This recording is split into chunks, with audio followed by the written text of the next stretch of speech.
उन्हाळ्यामध्ये कलिंगड लावायचा विचार करताय आणि बियाणं कोणतं निवडायचं याच्यामध्ये कन्फ्युजनमध्ये आहात, तर हा व्हिडिओ तुमच्यासाठी. नमस्कार शेतकरी मित्रांनो, मी ऋषिकेश शिरकर. स्वागत आहे तुमचं कृषी विथ ऋषी या यूट्यूब चॅनलमध्ये. शेतकरी मित्रांनो, उन्हाळा सुरू झाला की बरेच शेतकऱ्यांना जे काय कलिंगड पिकाची जी काय लागवड असते तर ती करायची असते. आणि बरेच शेतकरी जे काय आहेत तर बऱ्याच शेतकऱ्यांचं याच्यामध्ये हे कन्फ्युजन होतं की याच्यामध्ये कोणत्या व्हरायटीचं जे काय बियाणं आहे तर ते लावलं पाहिजे की जे उन्हाळ्यामध्ये आपल्याला चांगलं उत्पन्न देईल. या पद्धतीने किंवा या गोष्टींसाठी आपल्याला चांगलं बियाणं निवडणं त्या ठिकाणी खूप महत्त्वाचं असतं. तुम्ही जर माझ्या मागं पाहिलं तर हा जो काय प्लॉट आहे तर याच्यामध्ये आपण मिरच्या आणि कलिंगड या दोन पिकांचं जे काय मिश्र पीक पद्धत म्हणतो तर ते आपण याच्यामध्ये केलेले आहे. याच्यामध्ये जर पाहिलं तर या ठिकाणी मिरची लावलेली आहे आणि याच्या समोरच जे काय होल पाडून आपण एक कलिंगडाचं जे काय बी आहे तर ते याच्यामध्ये आपण टोकन पद्धतीने पूर्ण जो काय प्लॉट आहे तर त्याच्यामध्ये लावलेला आहे.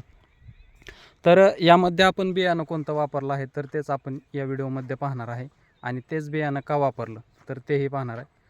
तर याच्यामध्ये जे काय आपलं सिजंटा कंपनीचं जे काय सिम्बा व्हरायटीचं जे काय सीड्स आहे कलिंगडाचं बी आहे तर ते आपण याच्यामध्ये वापरलेलं आहे.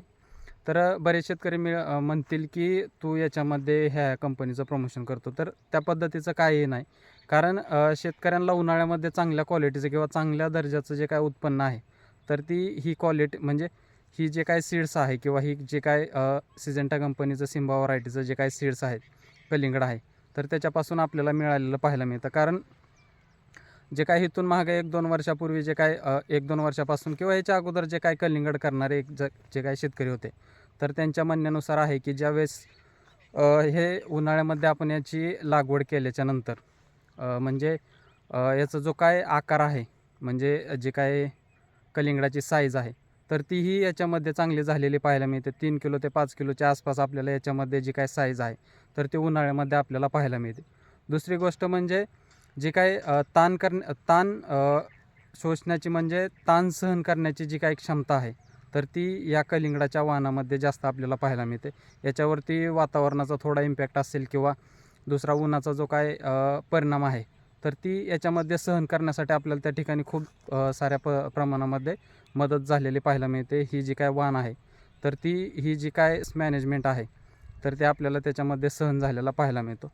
तिसरी गोष्ट याच्यामध्ये जरी पाण्याची थोडीफार कमतरता जरी भासली जे काय पाण्याचं वॉटर मॅनेजमेंट करत असतो त्याच्यामध्ये हे थोडेफार कमी पडलं तर ही जे काय वाण आहे तर त्या ठिकाणी आपल्याला ते सांभाळून घेतलेलं पाहायला मिळतं. आणि जी काय साईज असेल किंवा शेवटी फुगवण्याच्या टायमाला जे काय पाणी वगैरे कमी पडत असतं त्यावेळेसही कमी पडलं तरी याच्यामध्ये कुठलंही ॲव्हरेज उत्पन्न निघण्यासाठी कुठलाही प्रमाणामध्ये फरक पडलेला आपल्याला त्या ठिकाणी पाहायला मिळत नाही.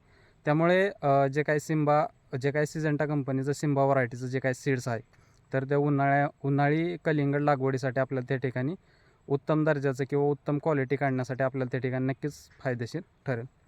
धन्यवाद.